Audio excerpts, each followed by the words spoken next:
ಶ್ರೀಗುರುಭ್ಯೋ ನಮಃ ಪರಮಗುರುಭ್ಯೋ ನಮಃ ಶ್ರೀಮದಾನಂದತೀರ್ಥಭಗವತ್ಪಾದಾಚಾರ್ಯಗುರುಭ್ಯೋ ನಮಃ ಹರಿ ಓಂ. ನಾರಾಯಣಾಯ ಪರಿಪೂರ್ಣಗುಣಾರ್ಣವಾಯ ವಿಶ್ವೋದಯಸ್ಥಿತಿಲಯೋನ್ನಿಯತಿಪ್ರದಾಯ ಜ್ಞಾನಪ್ರದಾಯ ವಿಬುಧಾಸುರಸೌಖ್ಯದುಃಖಸತ್ಕಾರಣಾಯ ವಿತತಾಯ ನಮೋ ನಮಸ್ತೆ. ಧರ್ಮವಿಜ್ಞಾನವೈರಾಗ್ಯಪರಮೈಶ್ವರ್ಯಶಾಲಿನಃ ಆನಂದತೀರ್ಥಭಗವತ್ಪಾದಾನ್ ವಂದೇ ನಿರಂತರಂ. ಚಿತ್ರೈಃ ಪದೈಶ್ಚ ಗಂಭೀರೈರ್ವಾಕ್ಯೈರ್ಮಾನೈರ್ಖಂಡಿತೈಃ ಗುರುಭಾವಂ ವ್ಯಂಜಯಂತೆ ಭಾತಿ ಶ್ರೀರೈತೀರ್ಥವಾನ್. ನೌಮಿನ್ಯಾಯ ಸುಧಾಧಿಕೃಜ್ಜಯ ಮುನೀನ್ ಶ್ರೀಪಾದರಾಟ್ಸನ್ಮಣೀನ್ ವ್ಯಾಸಾರ್ಯಾನ್ ವಿವಿಧಾಗಮಾಬ್ಧಿವಿಹರಾನ್ ಶ್ರೀವಾದಿರಾಜಾನಪಿ ವಂದೇಹಂ ಸವರಾನ್ ರಘುತ್ತಮಗುರೋನ್ ವೈದದ್ಯವರಾನಿಧೀನ್ ಶ್ರೀಸತ್ಯವ್ರತರಾಘವೇಂದ್ರಮುನಿಪಾನ್ ಸದ್ಬೋಧಸದ್ಯಾನಪಾನ್ ವಿದ್ಯಾಯಾಂ ವಿಬುಧಾಚಾರ್ಯಂ ವೇದಜ್ಞಾನಾಬ್ಧಿಚಂದಿರಂ ದುರ್ಮತಧ್ವಾಂತಮಾರ್ತಂಡಂ ಸತ್ಯಧ್ಯಾನಮುನಿಂ ಭರೆ. ಸತ್ಯಾಭಿಜ್ಞಕರಾಬ್ಜೋತ್ಥಾನ್ ಪಂಚಾಶದ್ವರ್ಷಪೂಜಕಾನ್ ಸತ್ಯಪ್ರಮೋದತೀರ್ಥಾರ್ಯಾನ್ ನೌಮಿನ್ಯಾಯ ಸುಧಾರತಾನ್. ಶಾಸ್ತ್ರೇಷು ಪಾರದರ್ಶ್ವಾನಂ ಶಾಸ್ತ್ರಜ್ಞೇಷು ಚ ವತ್ಸಲಂ ದೀನಭಕ್ತೋದ್ಧಾರಕರಂ ಸತ್ಯಾತ್ಮಾನಂ ಗುರುಂ ಭರೆ. ವಿದ್ಯಾಪೀಠವಿದಾತಾರಂ ವಿದ್ಯಾವಾರಿಧಿಚಂದಿರಂ ವಿದ್ಯಾರ್ಥಿವತ್ಸಲಂ ವಂದೇ ಮಹಾಮಹಿಮಸದ್ಗುರುಂ. ಆಪಾದಮೌಲಿಪರ್ಯಂతం ಗುರುಣಾಂ ಆಕೃತಿಂ ಸ್ಮರೇತ್ ತೇನ ವಿಘ್ನಾಃ ಪ್ರಣಶ್ಯಂತಿ ಸಿದ್ಧ್ಯಂತಿ ಚ ಮನೋರಥಾಃ. ಶ್ರೀಗುರುಭ್ಯೋ ನಮಃ ಹರಿ ಓಂ. ನಿನ್ನೆ ನೀವು ಕೇಳಿದಂತೆ ದುರ್ಯೋಧನ ತಮ್ಮನಾದ ದುಶ್ಯಾಸನನ ವಧವನ್ನು ಭೀಮಸೇನ ದೇವರು ಅತಿ ಭಯಾನಕವಾದ ರೀತಿಯಲ್ಲಿ ಆ ದುಷ್ಟನಿಗೆ ಆಗಬೇಕಾದ ದುಷ್ಟತನಕ್ಕೆ ಶಿಕ್ಷೆ ಏನೋ ಆ ಶಿಕ್ಷೆಯನ್ನು ಭೀಮಸೇನ ದೇವರು ಕೊಟ್ಟಿದ್ದಾರೆ.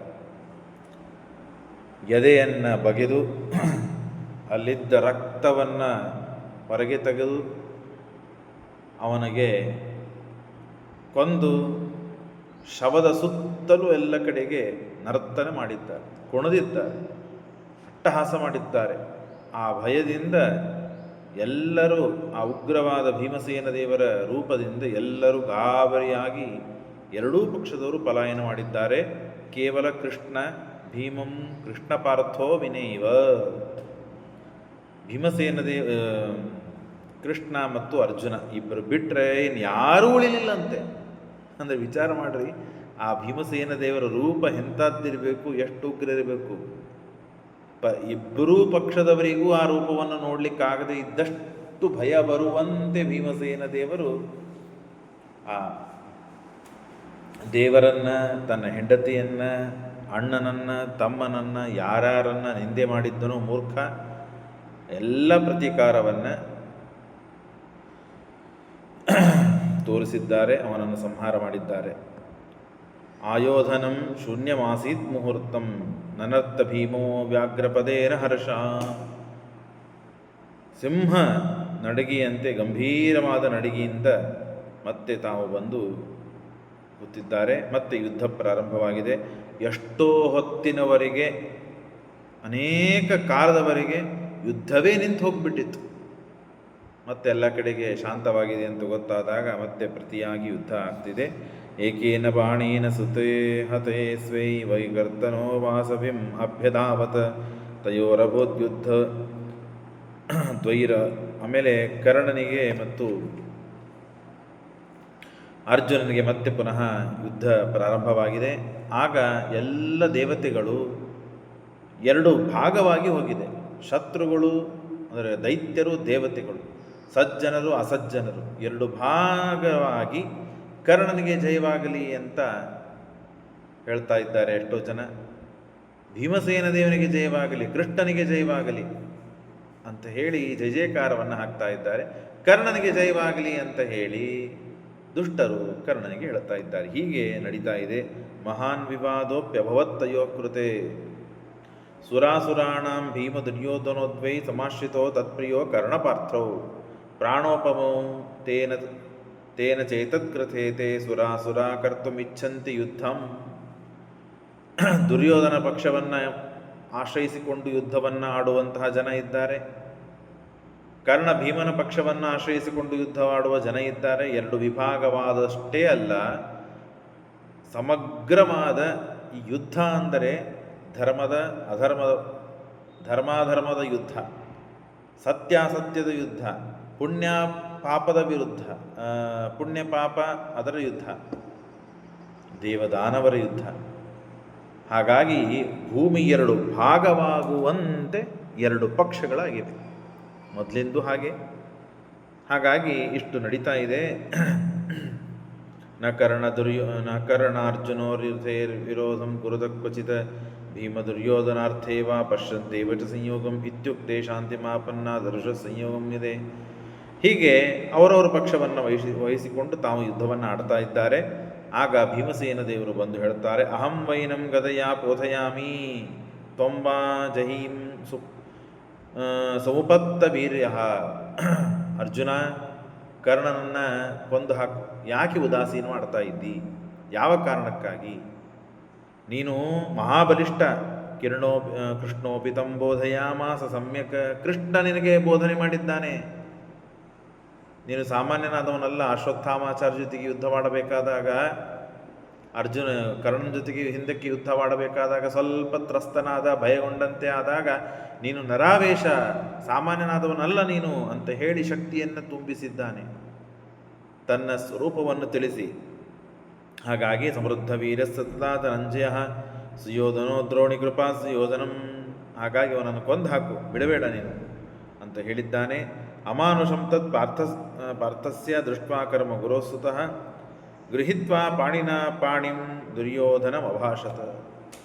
ಆಗ ದುರ್ಯೋಧನನಿಗೂ ಕರ್ಣನಿಗೂ ಅರ್ಜುನನಿಗೂ ಘನಘೋರವಾದ ಯುದ್ಧವಾಗಿದೆ. ಆ ಯುದ್ಧದಲ್ಲಿ ಇಷ್ಟು ದಿನ ಯುದ್ಧವಾಡಿದ್ದನ್ನು ನೋಡಿದ್ದಾನೆ, ಈಗೂ ನೋಡ್ತಾ ಇದ್ದಾನೆ. ಯಾರು? ಅಶ್ವತ್ಥಾಮಾಚಾರ್ಯರು. ಆ ಅಶ್ವತ್ಥಾಮಾಚಾರ್ಯರು ಯುದ್ಧವಾಡಿದ್ದನ್ನು, ಅರ್ಜುನ ಯುದ್ಧವಾಡಿದ್ದನ್ನು ನೋಡಿ ನೇರವಾಗಿ ದುರ್ಯೋಧನ ಹತ್ರ ಬಂದಿದ್ದಾರೆ. ದುರ್ಯೋಧನ ಹತ್ರ ಬಂದು ಎರಡೂ ಕೈಗಳನ್ನು ಹಿಡಿದಿದ್ದಾರೆ. ಅವನ ಎರಡೂ ಕೈಗಳು ಇವರ ಕೈಗಳಿಂದ ಹಿಡಿದು ಹೇಳ್ತಾ ಇದ್ದಾರೆ, ಗೃಹೀತ್ವಾ ಪಾಣಿನ ಪಾಣಿಂ ದುರ್ಯೋಧನ ಅಭಾಷತ. ಆ ಅರ್ಜುನನ ಪರಾಕ್ರಮ ಅಮಾನುಷವಾದ ಪರಾಕ್ರಮ, ದೇವತೆಗಳಲ್ಲಿ ಇದ್ದಂತಹ ಪರಾಕ್ರಮ ನೋಡ್ಲಿಕ್ಕೆ ಸಿಗ್ತದಿಲ್ಲೋ ಗೊತ್ತಿಲ್ಲ, ಅಷ್ಟು ಅದ್ಭುತವಾದ ಪರಾಕ್ರಮ. ಭೀಮನ ಬಲವನ್ನು ಕಂಡಿದ್ದಿ.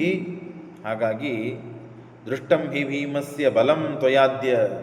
ನಿನ್ನ ತಮ್ಮನಾದ ದುಶ್ಯಾಸನನ್ನು ಕೊಂದ ಬಗೆ, ಸಾಮರ್ಥ್ಯ, ಅಲ್ಲಿದ್ದ ಭೀಮಸೇನ ದೇವರ ಸಾಮರ್ಥ್ಯ ನೀನು ನೋಡಿದ್ದಿ. ನೋಡಿಯೂ ಇನ್ನು ಮೇಲೆ ಯುದ್ಧ ಮಾಡಿದರೆ ಅದು ದಡ್ಡತನ ಆಗ್ತದೆ. ರಾಜ್ಯ ಅಂತೂ ನಿನಗೆ ಸಿಗುವುದೇ ಇಲ್ಲ. ರಾಜ್ಯ ಸಿಗ್ತದೆ ಅಂತನ್ನೋದನ್ನು ನೀನು ಊಹಾನೂ ಮಾಡಲಿಕ್ಕೆ ಹೋಗ್ಬೇಡ. ಆಸೆ ಬಿಟ್ಟು ಬಿಡು. ಬದುಕ್ತಿಯೋ ಇಲ್ಲೋ ವಿಚಾರ ಮಾಡು. ಮೊದಲಿಗೆ ಬದುಕಿದ ಮೇಲೆ ಏನಂತಾರೆ, ಕೀರ್ತಿ, ರಾಜ್ಯ, ಭೋಗ, ಐಶ್ವರ್ಯ ಅದೆಲ್ಲ ಮುಂದಿದ್ದು. ಮೊದಲಿಗೆ ಬದುಕಬೇಕಲ್ಲಪ್ಪ. ಹಾಗಾಗಿ ಭೀಮಸ್ಯ ದೃಷ್ಟಂ ಹಿ ಭೀಮಸ್ಯ ಬಲಂ ತ್ವಯಾದ್ಯ ತಥೈವ ಪಾರ್ಥಸ್ಯ ಯಥಾಜಿತ ವಯಂ. ಅಷ್ಟೇ ಅಲ್ಲ, ಆ ಪಾರ್ಥ ಅರ್ಜುನ ನನ್ನ ಜೊತೆಗೆ ಹೇಗೆ ಗೆದ್ದ, ಹೇಗೆ ವಿಜಯವನ್ನು ತಾಳಿದ ನೋಡಿದ್ದೀನಿ. ಏನು ನಾನು ಪರಾಕ್ರಮ ಕಮ್ಮಿ ತೋರಿಸಿದೆ ಹೇಳು? ಅಶ್ವತ್ಥಾಮಾಚಾರ್ಯರು ಸಂಧಾನವನ್ನು ಮಾಡಿಕೋ, ಇನ್ನಾದರೂ ಸಂಧಾನ ಮಾಡು, ಬಿಟ್ಟು ಬಿಡು ಜಗಳವನ್ನು ಅಂತ ಬೇಕಾದಷ್ಟೆಲ್ಲ ಹೇಳಿದರು. ಕೇಳಲಿಕ್ಕೆ ತಯಾರಿಲ್ಲ. ಅದಕ್ಕೆ ಈ ಮಾತುಗಳನ್ನು ಹೇಳ್ತಾರೆ. ಭೀಮನ ಬಲವನ್ನು ನೋಡಿದ್ದಿ. ಯಾರು ನಿಂತರು ಭೀಮನ ಮುಂದೆ? ನಿನ್ನ ತಮ್ಮನ ಎದೆಯನ್ನು ಹರಿದು ಅವನನ್ನು ಕೊಲ್ಲುವಾಗ ನೀನಾದರೂ ಹೋಗಿ ಕಾಪಾಡಿದೇನಪ್ಪ. ಯಾರು ಕಾಪಾಡಲಿಕ್ಕೆ ಸಾಧ್ಯ ಆಯಿತು? ಆ ಭೀಮಸೇನ ದೇವರ ಪರಾಕ್ರಮ ಮುಂದೆ ಯಾರೂ ನಿಂದಿರಲಿಲ್ಲ. ಅರ್ಜುನ ಅದ್ಭುತವಾದ ಪರಾಕ್ರಮ ತೋರಿಸಿ ನನ್ನನ್ನು ಸೋಲಿಸಿದ.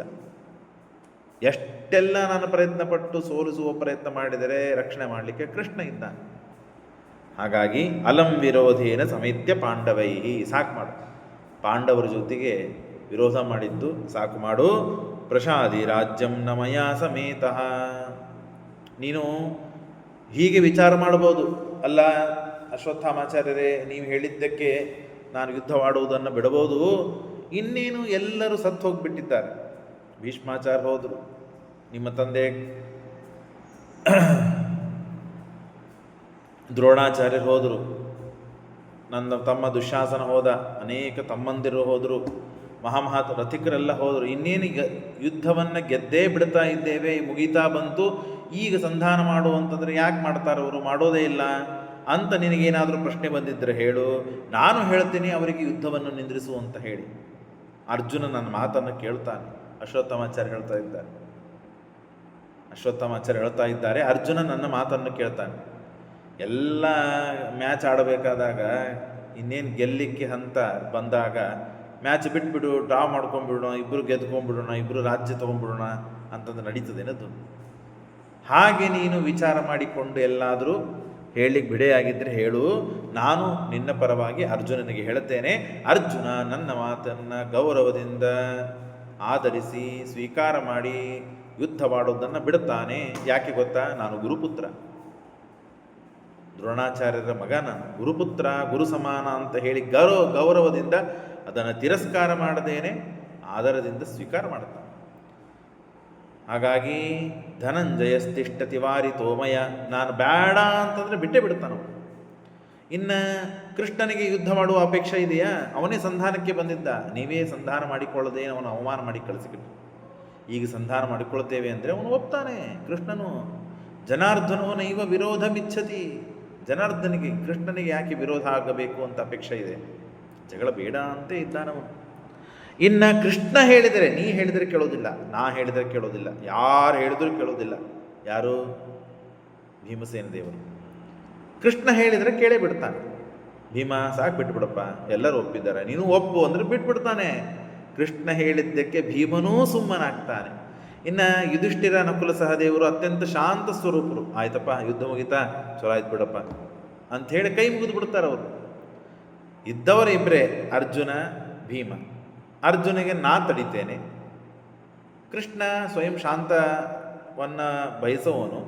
ಕೃಷ್ಣ ಹೇಳಿದ್ದಕ್ಕೆ ಭೀಮಸೇನ ಗಪ್ಪಾಗಿಬಿಡ್ತಾನೆ, ಯುದ್ಧನೇ ಮುಗೀತು. ಹಾಗಾಗಿ ವಿಚಾರ ಮಾಡು, ಬಿಟ್ಟುಬಿಡು. ಹಿತಾರ್ಥಮೇವ. ಅಶ್ವತ್ಥಾಮಾಚಾರ್ಯ ಯಾಕೆ ಗಾಬರಿ ಆದ್ರೇನು? ಇನ್ನೇನು ಪಾಳಿ ನೆಕ್ಸ್ಟ್ ನಿಮ್ಮದು, ನೀವು ಸಾಯ್ತೀರಿ ಅಂತ ಹೇಳಿ ಹೀಗೆಲ್ಲ ಮಾತಾಡ್ತಿದ್ದೀರೇನು ಅಂತ ನನ್ನ ಮೇಲೆ ಅವಿಶ್ವಾಸ ಮಾಡಿಕೊಳ್ಬೇಡ. ನೀನು ಎಷ್ಟು ದಿವಸ ಯುದ್ಧ ಆಡತ್ತೀರಲ್ಲ ಅಷ್ಟು ದಿವಸ ಯುದ್ಧ ಆಡ್ತೇನೆ ನಾನು, ನನಗೆ ಸಾವೇ ಇಲ್ಲ, ಕಲ್ಪದವರೆಗೆ ನನಗೆ ಆಯುಷ್ಯವಿದೆ. ಅಶ್ವತ್ಥಾಮಾಚಾರ್ಯ ನೋಡ್ರಿ, ಎಷ್ಟೆಲ್ಲ ತಿರುಗಿಸಿ ಅವನಿಗೆ ತಿಳುವಳಿಕೆ ಹೇಳಿ ಯುದ್ಧವನ್ನು ಬಿಡಿಸಿ ಶಾಂತ ಮಾಡುವ ಪ್ರಯತ್ನ ಪಟ್ಟರು. ದುರ್ಯೋಧನ ಅದಕ್ಕೆ ಉತ್ತರ ಹೇಗೆ ಕೊಡ್ತಾನೆ ಮುಂದೆ ನೋಡ್ತೀರಿ ನೀವು. ನಾನು ಕಲ್ಪದವರೆಗೆ ಆಯುಷ್ಯ ಪಡೆದವನು, ಕೇವಲ ನಿನಗೆ ಹಿತ ಆಗಬೇಕು, ನಿನಗೆ ಒಳ್ಳೆಯದಾಗಬೇಕು, ಇನ್ಯಾರೂ ಸಾಯಬಾರದು. ಭೀಷ್ಮಾಚಾರ್ಯರು ಸತ್ರು, ದ್ರೋಣಾಚಾರ್ಯ ನಮ್ಮ ತಂದೆ ಸತ್ತು ಹೋದರು, ಇನ್ನು ಮುಂದೆ ಯಾರು ಸಾಯ್ತಾರೋ ಗೊತ್ತಿಲ್ಲ. ನಿನ್ನೆ ಇವತ್ತೇ ನಿಮ್ಮ ತಮ್ಮ ಸತ್ತು ಹೋದ, ಇನ್ನು ನಾವೆಷ್ಟು ದಿವಸ ಬದುಕ್ತೇವೆ, ನೀನು ಎಷ್ಟು ದಿವಸ ಬದುಕ್ತಿ, ಏನು ಹೇಳಬೇಕು? ಹಿತಾರ್ಥಮೇ ತತ್ತವ ವಾಕ್ಯ ಮೀರಿತಂ ಗೃಹಾಣ ಮೇನೈವ ಭಯಾದು ದೀರಿತಂ. ನನಗೆ ಗಾಬರಿಯಾಗಿ ಅಂಜಿಕೆಯಾಗಿ ನಾನು ಈ ಮಾತುಗಳನ್ನು ಆಡಿದ್ದೇನಂತ ಸರ್ವತ್ರ ತಿಳಿಬೇಡಪ್ಪ. ಅಹಂ ತು ಅವಧ್ಯ, ನಾನು ಅವಧ್ಯನಾಗಿದ್ದೇನೆ. ಮಮ ಚೈವ ಮಾತುಲ, ನನ್ನ ಮಾತುಲ ಸೋದರ ಮಾವ ಕೃಪಾಚಾರ್ಯರು ಅವರೂ ಅವಧ್ಯರಾಗಿದ್ದಾರೆ.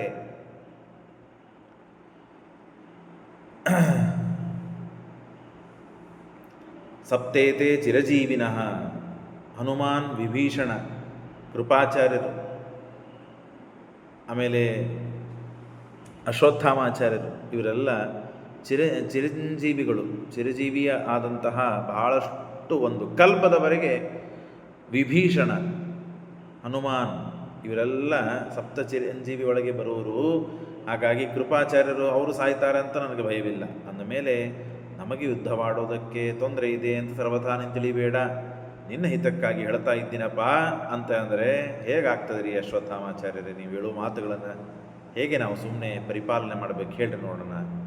ಇತಿ ರಿತಪ್ರಾಹ ಸುಯೋಧನಸ್ತಂ, ಹೀಗೆ ಮತ್ತು ಬುದ್ಧಿ ಮಾತುಗಳನ್ನು, ಒಳ್ಳೆ ತಿಳುವಳಿಕೆ ಮಾತುಗಳನ್ನು ದುರ್ಯೋಧನನಿಗೆ ಅಶ್ವತ್ಥಾಮಾಚಾರ್ಯ ಹೇಳಿದರೆ ಮಹಾನುಭಾವ ದುರ್ಯೋಧನ ಕೇಳಬೇಕಲ್ಲ. ಅವನೇನಂತಾನೆ, ಇಷ್ಟೆಲ್ಲ ಆದಮೇಲೆ ಯುದ್ಧ ನಿಂದ್ರಿಸಂತೀರಾ ನೀವು? ಇವತ್ತೇ ನಮ್ಮ ತಮ್ಮ ಸತ್ತಿದ್ದನ್ನು ಹೇಗೆ ನೋಡಿದ್ರಲ್ಲ ನೀವೇ, ಇಷ್ಟು ಭಯಾನಕ ಕೊಲ್ತಾರ, ಇಷ್ಟು ದ್ವೇಷ ನಮ್ಮ ಮೇಲೆ. ಅಂಥವಾ ದ್ವೇಷವನ್ನು ಮಾಡುವ ದ್ವೇಷಿಗಳ ಜೊತೆಗೆ ಸಂಧಾನ ಮಾಡಿಕೋ ಅಂತಂದರೆ ಹೇಗೆ ಸಾಧ್ಯಪ್ಪ ಅಶ್ವತ್ಥಾಮ? ಅಂತಾನೆ ದುರ್ಯೋಧನ.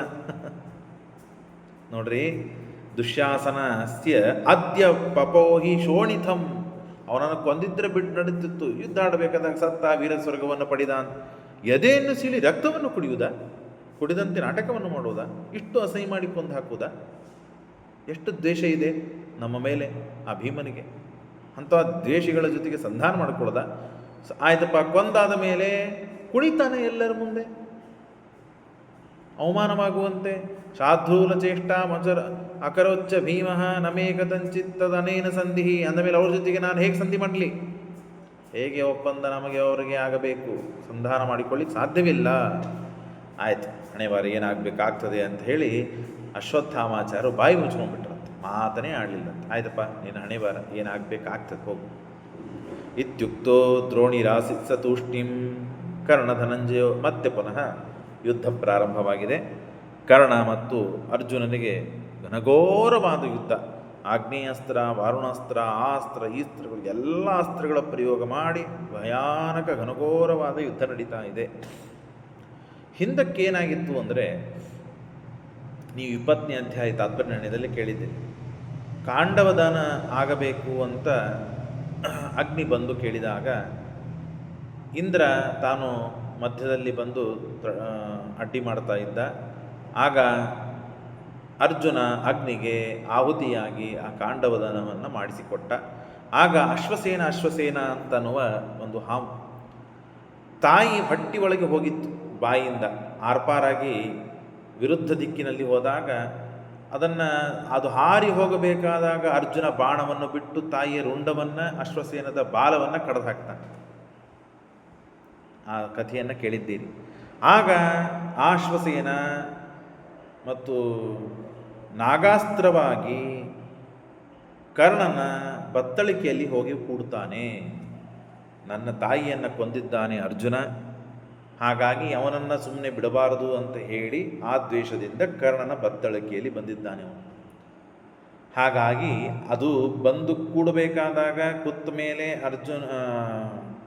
ಕರ್ಣನಿಗೆ ಹೇಳಿತ್ತು ಅಶ್ವಸೇನ, ನಿನಗೆ ಯಾವಾಗ ಬೇಕು ಒಮ್ಮೆ ಪ್ರಯೋಗ ಮಾಡಲಿಕ್ಕೆ ಅವಕಾಶವಿದೆ, ಅರ್ಜುನನನ್ನು ಕೊಂದೇ ಹಾಕ್ತದೆ ಈ ಬಾಣ ಅಂದಾಗ ಆ ಅಶ್ವಸೇನನನ್ನು ನಾಗಾಸ್ತ್ರವನ್ನು ನಿರಾಕೃತೋ ನಾಗಮಯಂ ಶರೋತ್ತಮಂ, ನಾಗಮಯವಾದ ಶರೋತ್ತಮವನ್ನು ಬ್ರಹ್ಮಾಸ್ತ್ರಯುಕ್ತಂ, ಬ್ರಹ್ಮಾಸ್ತ್ರವನ್ನು ಸೇರಿಸಿ ಎರಡೆರಡು ಅಸ್ತ್ರ, ಒಂದು ಸ್ವಯಂ ಅಮೋಘವಾದ ಅಸ್ತ್ರ, ಬ್ರಹ್ಮಾಸ್ತ್ರ ಮಂತ್ರವನ್ನೂ ಕೂಡ ಹೇಳಿ ಪ್ರಯೋಗ ಮಾಡಿದ್ದಾನೆ. ಯಾರು? ಕರ್ಣ. ಕೇವಲ ನಾಗಾಸ್ತ್ರ ಬಿಟ್ಟಿಲ್ಲ, ಅಶ್ವಸೇನನಷ್ಟೇ ಬಿಟ್ಟಿಲ್ಲ, ಅದರ ಜೊತೆಗೆ ಬ್ರಹ್ಮಾಸ್ತ್ರವನ್ನು ಸೇರಿಸಿ. ಡ್ವಿಲ್ ಸಿಮ್ ಇರ್ತದಲ್ಲ ನಮ್ಮದೆಲ್ಲ ಮೊಬೈಲ್ದಲ್ಲಿ, ಎರಡೂ ಫೋನ್ ಬರ್ತದೆ. ಏರ್ಟೆಲ್ ಇದ್ದರೆ ಏರ್ಟೆಲ್ಲಿಗೂ ಫೋನ್ ಬರ್ತದೆ, ವೋಡಾಫೋನ್ ಅಥವಾ ಇನ್ನೊಂದು ಯಾವುದೋ ಸಿಮ್ ಜಿಯೋ ಇದ್ದರೆ ಅದಕ್ಕೂ ಫೋನ್ ಬರ್ತದೆ. ಹಾಗಿದ್ದಂತೆ ಒಂದು ಅಸ್ತ್ರದಲ್ಲಿ 2 ದೇವತೆಗಳನ್ನು ಆವಾಹನ ಮಾಡಿ ಪ್ರಯೋಗ ಮಾಡಲಿಕ್ಕೆ ಕಳಿಸಿದ್ದ. ಇದನ್ನು ತಿಳಿದು ಬಿಟ್ಟ ಕೃಷ್ಣ ಸರ್ವಜ್ಞನಾಗಿದ್ದಾನೆ. ತಿಳಿದು ಬಿಟ್ಟ ಅಂದ್ರೇನು? ಉಚಿತನಾಗ್ತದೆ. ಸರ್ವಜ್ಞನಾದ ಭಗವಂತ ಇದನ್ನು ನೋಡಿ ತಂ ವಾಸುದೇವೋ ರಥಂ ಆನಮಯ್ಯ ಮೋಘಂ ಚಕಾರಾರ್ಜುನತಃ ಕಿರೀಟಿಂ ಚೂರ್ಣೀಕೃತಂ ತೇನ ಸುರೇಂದ್ರ ಸೂನೋರ್ ದಿವ್ಯಂ ಯಯೋ ಬಾಣಗತಶ್ಚ ನಾಗಃ ನಮಿತೆ ವಾಸುದೇವೇನ ರಥೇ ಪಾಂಚಾಂಗುಲ್ಯಂ ಭುವಿ. ಅದು ಕರೆಕ್ಟಾಗಿ ಗುರಿಗಿಟ್ಟು ಅರ್ಜುನ ಬಾಣವನ್ನು ಬಿಟ್ಟಿದ್ದ. ಅರ್ಜುನನ ಹಣೆಗೆ ಬಂದು ಬಡಿಬೇಕು ಅಂತ, ಅರ್ಜುನನ ಹಣೆಗೆ ಬಂದು ಬಡಿಬೇಕು ಅಂತ ಬಾಣ ಬಿಟ್ಟಿದ್ದಾನೆ. ಕೃಷ್ಣ ಇದನ್ನು ಗುರುತು ಮಾಡಿಕೊಂಡು 5 ಅಂಗುಲ ರಥ ತನ್ನ ಪಟ್ಟಿನಿಂದ ಒತ್ತಿದ್ದಾನೆ. ಅದು ಇಲ್ಲಿ ಬಂದು ಬಡಿಯೋದು 5 ಅಂಗುಲ ಮೇಲೆ ಹೋದರೆ ಕಿರೀಟಕ್ಕೆ ಬಡಿತು. ಕಿರೀಟಕ್ಕೆ ಬರೆದು ಕಿರೀಟ ಹಾರಿ ಹೋಗಿದೆ. ಅಸ್ತ್ರ ಅರ್ಜುನನನ್ನು ಏನೂ ಮಾಡಲಿಲ್ಲ. ನೋಡ್ರಿ, ನಮಿತೆ ವಾಸುದೇವೇನ ರಥೇ ಪಂಚಾಂಗುಲಂ ಭುವಿ ಅಪಾಂಗದೇಶಂ ಉದ್ದಿಶ್ಯ ಮುಕ್ತೇ ನಾಗೇ ಕಿರೀಟಿನಃ. ಹಾಗಾಗಿ ಅರ್ಜುನ ಬಚಾವಾಗಿಬಿಟ್ಟ, ರಕ್ಷಣೆ ಮಾಡಿಬಿಟ್ಟ ಭಗವಂತ. ಎಷ್ಟು ಬಾರಿ ರಕ್ಷಣೆ ಮಾಡಿದ್ದ ನೋಡ್ರಿ ಕೃಷ್ಣ ಪರಮಾತ್ಮ. ಜಯದ್ರಥ ಎಲ್ಲಿಂದ ಪ್ರಾರಂಭ ಮಾಡಿದ್ದಾನೆ. ಎಲ್ಲ ಹಂತದಲ್ಲಿಯೂ ಅರ್ಜುನನಿಗೆ ಕೈ ಮೀರಿ ಹೋದ ಅವಸ್ಥೆಯಲ್ಲಿ ಕೃಷ್ಣ ರಕ್ಷಣೆ ಮಾಡಿದ್ದಾನೆ. ಈ ಅಸ್ತ್ರಕ್ಕೆ ಪ್ರತಿಯಾಗಿ ಬ್ರಹ್ಮಾಸ್ತ್ರವನ್ನು ಬಿಡಬಹುದಾಗಿತ್ತು ಅರ್ಜುನ, ಆದರೆ ಬಿಡಲಿಕ್ಕಾಗಲಿಲ್ಲ, ಅಷ್ಟು ವೇಗವಾಗಿ ಬಂದುಬಿಡ್ತದೆ. ಯಾಕೆ? ಪರಶುರಾಮ ದೇವರು ಉಪದೇಶ ಮಾಡಿದಂತಹ ಬ್ರಹ್ಮಾಸ್ತ್ರ ಅದು. ದ್ರೋಣಾಚಾರ್ಯ ಉಪದೇಶ ಮಾಡಿದ ಬ್ರಹ್ಮಾಸ್ತ್ರ ಅಲ್ಲ. ಬ್ರಹ್ಮಾಸ್ತ್ರ ಒಂದೇ ಆಗಿದ್ದರೂ ಉಪದೇಶ ಮಾಡಿದ ಗುರುಗಳು ಹೇಗಿರ್ತಾರೋ ಅದರ ಪ್ರಕಾರ ನಡೀತದೆ. ಪರಶುರಾಮ ದೇವರು ಮಾಡಿದ ಉಪದೇಶ ಅದು, ಆ ಬ್ರಹ್ಮಾಸ್ತ್ರ. ಅಷ್ಟರೊಳಗೆ ಇದು ಬಂದು ಇವನಿಗೆ ಬಡದೇ ಬಿಟ್ಟಿದೆ, ಕಿರೀಟ ಹಾರಿ ಹೋಗಿದೆ. ಭುಂಕ್ತ್ವಾ ಕಿರೀಟಂ ವಿಯತಿ ಗಚ್ಚತಿ ಪ್ರಭುನೋನಿತಃ ಬಾಣೆ ತತಕ್ಷ ಪುತ್ರಂ ತಂ ವಾಸವಿ ಪೂರ್ಣ ವೈಗರಂ. ಆವಾಗ ಸಿಟ್ಟಿಗೆ ಬಂದಿದ್ದಾನೆ ಅರ್ಜುನ. ಹತ್ವಾ ನಿಪಾತಯಾಮಾಸ ಭೂಮೋ ಕರ್ಣಸ್ಯ ಪಶ್ಯತಃ. ಕುಸಿದು ಬಿದ್ದಿದ್ದಾನೆ ಅರ್ಜುನ. ನೋಡ್ತಾ ಕರ್ಣ ನೋಡ್ತಾ ಇದ್ದಾಗೆ ತಳಗೆ ಬಿದ್ದಿದ್ದಾನೆ. ಬ್ರಹ್ಮಾಸ್ತ್ರಸ್ಯ ಅತಿವೇಗಿತ್ವಂ. ಅತಿ ವೇಗ ಅಂದರೆ ಎಷ್ಟು ವೇಗ ಅದು, ಕ್ಷಣದಲ್ಲಿ ಬಂದು ಬಡದಿದ್ದೆ. ಬ್ರಹ್ಮಾಸ್ತ್ರಸ್ಯ ಅತಿವೇಗಿತ್ವಂ ಪ್ರಾಪ್ತಂ ಕರ್ಣೇನ ಭಾರ್ಗವಾತ್. ಪರಶುರಾಮ ದೇವರು ಉಪದೇಶ ಮಾಡಿದ ಬ್ರಹ್ಮಾಸ್ತ್ರ ಅದು ಅತಿ ವೇಗದಲ್ಲಿ ಬಂದಿದೆ. ಅರ್ಜುನನ ಹತ್ರ ಬ್ರಹ್ಮಾಸ್ತ್ರ ಇದೆ, ಪ್ರತಿಯಾಗಿ ಬಿಡಬಹುದು. ಆದರೆ ಬ್ರಹ್ಮಾಸ್ತ್ರ ಅತಿವೇಗವಾಗಿ ಬಂದು ಅರ್ಜುನನ್ನ ಹಣೆಗೆ ಬಡಿಬೇಕಾದದ್ದು. ಕೃಷ್ಣ ಅದನ್ನು 5 ಅಂಗುಲ ಭೂಮಿಯನ್ನು, ರಥವನ್ನು ಒತ್ತಿದ್ದಕ್ಕೆ ರಥ ಭೂಮಿಯಲ್ಲಿ ಹೋಗಿದೆ. ಅಷ್ಟೇ ಸಾಕು, ಕಿರೀಟ ಹಾರಿ ಹೋಯಿತು. ಅರ್ಜುನ ಬಚಾವಾದ. ಅರ್ಜುನನಿಗೇನು ತೊಂದರೆ ಆಗಲಿಲ್ಲ. ಪುನಶ್ಚ ಪಾರ್ಥೇನ ಮಹಾಸ್ತ್ರ ಯುದ್ಧಂ. ಸಿಟ್ಟು ಬಂತು ಅರ್ಜುನನಿಗೆ. ಘನಘೋರವಾದ ಯುದ್ಧವಾಡಿದ್ದಾನೆ. ಸೂರ್ಯ ಸುತಸ್ಯ ಚಕ್ರಂ. ಇಷ್ಟು ಯುದ್ಧವಾಡ್ತಾ ಇದ್ದಾಗ ಕರ್ಣನ ರಥ ಭೂಮಿಯಲ್ಲಿ ಸಿಕ್ಕೊಂಡು ಬಿದ್ದಿದೆ.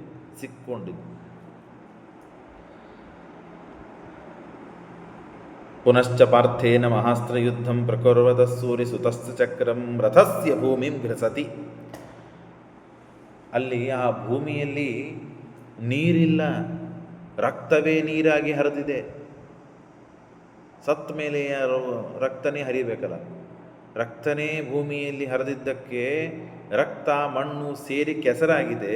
ಕೆಸರಿನಲ್ಲಿ ಈ ಕರ್ಣನ ಚಕ್ರ ಸಿಕ್ಕೊಂಡು ಬಿದ್ದಿದೆ. ಒಳಗೆ ಗ್ರಸತಿ, ಒಳಗೆ ಕುಸಿದಿದೆ. ಆಗ ಶಲ್ಯ ರಥವನ್ನು ನಡೆಸುವಂತಹ ಸಾರಥಿ. ಅರ್ಜುನ ಕರ್ಣ ರಥವನ್ನು ಎತ್ತಬೇಕು ಅಂತ ಹೇಳಿ ರಥದಿಂದ ತಳಗೆ ಧುಮುಕಿದ್ದಾನೆ. ಅರ್ಜುನಿಗೆ ರಿಕ್ವೆಸ್ಟ್ ಮಾಡಿದ್ದಾನೆ, ಪ್ರಾರ್ಥನೆ ಮಾಡಿದ್ದಾನೆ, 1-2 ನಿಮಿಷ ಅವಕಾಶ ಕೊಡಪ್ಪ, ರಥ ಸಿಕ್ಕೊಂಡು ಬಿದ್ದಿದೆ, ಅದನ್ನು ಎತ್ತೇನೆ, ಎತ್ತಿದ ಮೇಲೆ ಮತ್ತೆ ಪುನಃ ಯುದ್ಧ ಪ್ರಾರಂಭ ಮಾಡೋಣ. ಶಾಸ್ತ್ರಾದಸ್ತ್ರಾಣಿ ದಿವ್ಯಾನಿ ಚ ವಿಸ್ಮೃತಿಂ ಯಯುಹು. ಅದಕ್ಕಿಂತ ಮುಂಚೆ ತಳಗಿಳಿದು ಭೂಮಿ ಮೇಲೆ ನಿಂತು ಯುದ್ಧ ಮಾಡಬೇಕು ಅಂತ ಪ್ರಯತ್ನ ಕರ್ಣದು. ಆದರೆ ಯಾವ ಅಸ್ತ್ರಶಸ್ತ್ರಗಳು ನೆನಪು ಬರ್ತಾ ಇಲ್ಲ. ಸ್ಪರ್ಧೆಯಿಂದ ಯುದ್ಧ ಮಾಡಬೇಕಾದಾಗ ನಿನ್ನ ಯಾವ ಅಸ್ತ್ರಶಸ್ತ್ರಗಳು ಕೆಲಸ ಮಾಡೋದಿಲ್ಲ. ನಾನು ಕಲಿಸಿದ ಎಲ್ಲ ಮಂತ್ರಗಳು ನೀನು ಮರೆತು ಹೋಗ್ತೀಯ ನೀನು ಅಂತ ಪರಶುರಾಮ ದೇವರ ಶಾಪವಿದೆ. ಉದ್ಧರ್ತು ಕಾಮೋ ರಥಚಕ್ರಮೇವ ಪಾರ್ಥಂ ಯಯಾಚೆ ಅವಸರಂ ಪ್ರದಾತು. ಅವಸರ ಕೊಡು, ಸ್ವಲ್ಪ ಅವಸರ ಕೊಡು ಅಂತ ಕೇಳಿಕೊಂಡಿದ್ದಾನೆ. ನೇತ್ಯಾಹ ಕೃಷ್ಣ ಯಾಕೆ ನಿನಗೆ ಅವಸರ ಕೊಡಬೇಕಪ್ಪ? ಧರ್ಮ ಇದು, ಅದಕ್ಕೆ ಅವಸರ ಕೊಡಬೇಕು. ಪ್ರತಿಸ್ಪರ್ಧಿಯಾದಂತಹ ಯುದ್ಧವನ್ನು ಮಾಡುವಂತಹ ರಥಿಕ ಯುದ್ಧವನ್ನು ಆಡಬೇಕಾದಾಗ ಅಸ್ತ್ರಶಸ್ತ್ರಗಳನ್ನು ಹಿಡಿದಾಗಿ ಯುದ್ಧ ಮಾಡಬೇಕು, ಅದೇ ಧರ್ಮ ಅಂತ ಕರ್ಣ ಅಂದರೆ ಕೃಷ್ಣ ಹೇಳ್ತಾನೆ. ಧರ್ಮಾಧರ್ಮ ನಿಯಾಮಕನಂತೆ ಭಾರಿ ಧರ್ಮಗಳನ್ನು ಉಪದೇಶ ಮಾಡ್ತಾ ಇದ್ದೀವಲ್ಲ ಇವತ್ತು ಧರ್ಮ ಎಲ್ಲ ಗೊತ್ತಾಯ್ತಾ ನಿನಗೆ?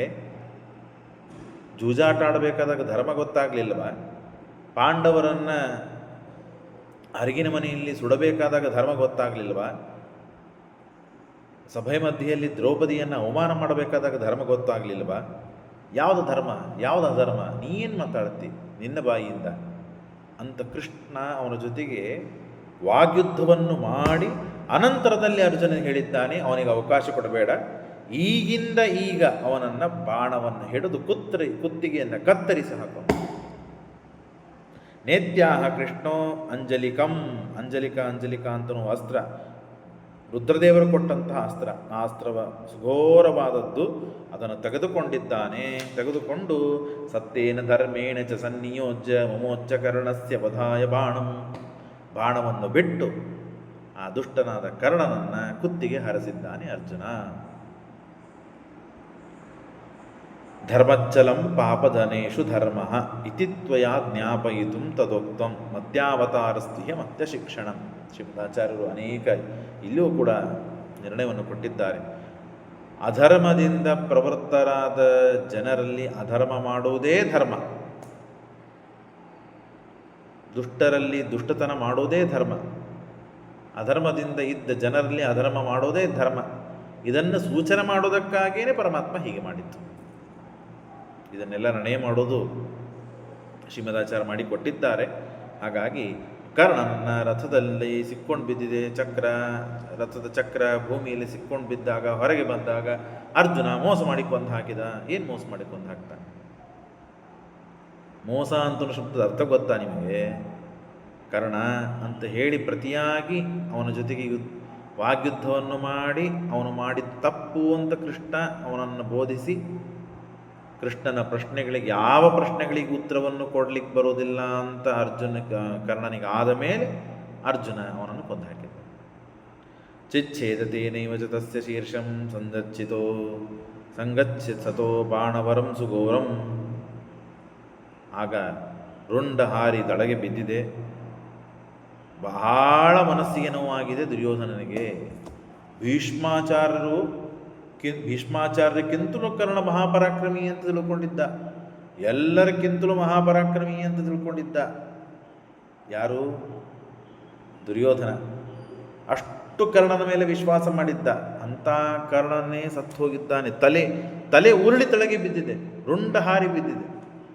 ಅದನ್ನು ನೋಡಿ ಬಹಳ ಮನಸ್ಸಿಗೆ ನೋವು ಮಾಡಿಕೊಂಡು ತಾನು ಶಿಬಿರಕ್ಕೆ ಬಂದಿದ್ದಾನೆ ದುರ್ಯೋಧನ. ತಸ್ಮಿನ್ಹತೆ ದೀನಮುಖ, ತಳಗೆ ಮುಖ ಮಾಡಿಕೊಂಡು ಬಹಳ ನೊಂದುಕೊಂಡು, ಸುಯೋಧನೋ ಅಯ್ಯೋ ಸಮಾಹೃತ್ಯ ಸ್ವಯಂಚ ಶಲ್ಯ ಯುಧಿಷ್ಠಿರ ಕರ್ಣವಧಂ ನಿಶಮ್ಯ ತದಾ ಸಮಾಗತ್ಯ ದದರ್ಶ ತತ್ತನು. ಎಲ್ಲರಿಗೆ ಸಂತೋಷವೂ ಸಂತೋಷ. ಈ ಕಡೆಗೆ ಕರ್ಣ ಸತ್ತ ಅಂತ ಹೇಳಿ ಎಲ್ಲರೂ ಸಂತೋಷಪಟ್ಟಿದ್ದಾರೆ. ಯುಧಿಷ್ಠಿರ ಕರ್ಣವಧಂ ನಿಶಮ್ಯ ತದಾ ಸಮಾಗತ್ಯ ದದರ್ಶ ತತ್ತನು ಶಶಂಸ ಕೃಷ್ಣಂ ಚ ಧನಂಜಯಂ. ಕೃಷ್ಣ ಭೇಷ್, ಅರ್ಜುನ ಭಾಳ ಒಳ್ಳೆ ಕೆಲಸ ಮಾಡಿದೆಪ್ಪ ಅಂತ ಹೇಳಿ ಪ್ರಶಂಸೆ ಮಾಡ್ತಾ ಇದ್ದಾನಂತೆ ಕೃಷ್ಣ ಅರ್ಜುನನಿಗೆ. ಪಾಂಡವರಿಗೆಲ್ಲ ಸುದ್ದಿ ತಿಳಿದಿದೆ, ಎಲ್ಲರಿಗೂ ಗೊತ್ತಾಗಿದೆ ಕರ್ಣ ಸತ್ತಿದ್ದಾನಂತೆ. ಎಲ್ಲರೂ ಸಂತೋಷಪಟ್ಟಿದ್ದಾರೆ. ಸಸಂಚ ಕೃಷ್ಣಂಚ ಧನಂಜಯಂಚ ಭೀಮಂಚ ಅನ್ನೇ ಭೀಮಸೇನ ದೇವರು ಸಂತೋಷಪಟ್ಟು ಬೆನ್ನು ತಟ್ಟಿದ್ದಾರೆ ಅರ್ಜುನನಿಗೆ. ಭೀಮಂಚ ಅನ್ನೇಪಿ ಯುಧಿ ಪ್ರವೀರಾ ಗತ್ವಾ ತೇ ಶಿಬಿರಂ ಮೋದಮಾನಾ ಊಷುಹು ಸಕೃಷ್ಣಾ ತದನುವ್ರತ ಸದಾ. ಹಾಗಾಗಿ ಕೃಷ್ಣನ ಅನುಗ್ರಹ ನೋಡ್ರಿ. ಕರ್ಣನ ಬಿಟ್ಟ ಬಾಣದಿಂದ ಅರ್ಜುನ ಸತ್ತೇ ಹೋಗಬೇಕಾಗಿತ್ತು, ಆದರೆ ಕೃಷ್ಣ ರಕ್ಷಣೆ ಮಾಡಿದ. ಯಾಕೆ? ಧರ್ಮದಿಂದ ಬದುಕಿದಂತಹ ಜೀವರಾಶಿಗಳು. ಧರ್ಮ ಸಾಯಬಾರದು, ಧರ್ಮ ಉಳಿಬೇಕು. ಅಧರ್ಮದಿಂದ ವರ್ತಿಸಿದ ಜನ ಸಾಯಬೇಕು, ಅಧರ್ಮ ನಷ್ಟವಾಗಬೇಕು, ನಶಿಸಿ ಹೋಗಬೇಕು. ಹಾಗಾಗಿ ಧರ್ಮಸ್ವರೂಪನಾದ ಭಗವಂತ ಅರ್ಜುನನ ರಕ್ಷಣೆ ಮಾಡಿದ. ಅದೇ ಅರ್ಜುನನ ಕೈಯಿಂದ ಧರ್ಮಸ್ವರೂಪನಾದ ಭಗವಂತ ಅಧರ್ಮ ಮಾಡಿದ ಕರ್ಣನನ್ನು ಸಂಹಾರ ಮಾಡಿಸಿದ. ಎರಡೂ ನಮಗೆ ನೋಡಲಿಕ್ಕೆ ಸಿಕ್ತು. ಸಮರ್ಪಣೆ ಮಾಡಿದ್ದಾನೆ ಅರ್ಜುನ ಕೃಷ್ಣನಿಗೆ, ಕೃಷ್ಣ ಸಂತೋಷಪಟ್ಟಿದ್ದಾನೆ. ಎಲ್ಲರೂ ಶಿಬಿರಕ್ಕೆ ಹೋಗಿ ಸಂತೋಷದಿಂದ ಹರ್ಷದಿಂದ ಆರಾಮಾಗಿ ಕಾಲವನ್ನು ಕಳೀತಾ ಅವತ್ತಿನ ದಿವಸ ರಾತ್ರಿ ಕಳೆದಿದ್ದಾರೆ. ಈ ಕಡೆಗೆ ದುರ್ಯೋಧನ ಬಹಳ ದುಃಖದಿಂದ ಶಿಬಿರಕ್ಕೆ ಹೋಗಿ ಇನ್ನು ಮುಂದೇನಪ್ಪ ನನ್ನ ಅವಸ್ಥೆ ಅಂತನ್ನುವ ರೀತಿಯಲ್ಲಿ ಖಿನ್ನನಾಗಿ ದೀನಮುಖನಾಗಿ ಕೂತಿದ್ದಾನೆ. ಇಷ್ಟಾದ ಮೇಲೂ ಅವನು ಸಂಧಾನ ಮಾಡಿಕೋಬೇಕು ಅಂತ ಬುದ್ಧಿ ಬರಲಿಲ್ಲ. ದುಷ್ಟರಿಗೆ ಪೂರ್ಣವಾಗಿ ನಾಶವಾಗಬೇಕು ಅಂತನ್ನೋದೇ ಇದ್ದಾಗ, ಆದರೆ ದುರ್ಯೋಧನ ಕೊನೆಗೆ ಸಾಯ್ತಾನೆ. ಇನ್ನು ಮುಂದೆ ಸೇನಾಪತಿ ಪಟ್ಟವನ್ನು ಶಲ್ಯನಿಗೆ ಕೊಡ್ತಾನೆ. ಆ ಶಲ್ಯನಿಗೆ ಕೊಟ್ಟು ಸೇನಾಪತಿ ಪಟ್ಟವನ್ನು ಕೊಡ್ತಾನೆ. ಅದನ್ನು ನಾಳಿನ ಭಾಗದಲ್ಲಿ ಕೇಳೋಣ. ಶ್ರೀಕೃಷ್ಣ ಅರ್ಪಣಮಸ್ತು.